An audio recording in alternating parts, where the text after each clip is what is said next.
بعض لوگوں کو رزق کی تنگی کے بڑے شکوے ہوتے ہیں اور ان کے دل پہ فاقے کا خوف رہتا ہے، ڈر رہتا ہے، اور فاقے سے بچنے کے لیے وہ سارا دن کاروبار کے پیچھے بھاگتے دوڑتے بھی رہتے ہیں۔ سنیے، ابو نعیم کی روایت ہے، ابن ابی شیبہ نے بھی اس کو لکھا کہ نبی علیہ الصلوۃ والسلام نے ارشاد فرمایا، جو شخص اس دعا کو پڑھے گا اللہ اس سے 70 مصیبتیں دور کریں گے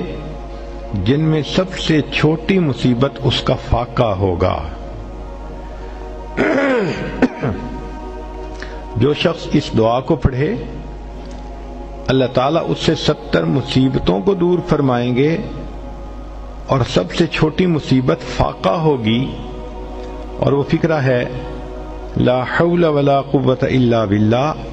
لا ملجأ ولا منجأ من اللہ الا الیہ۔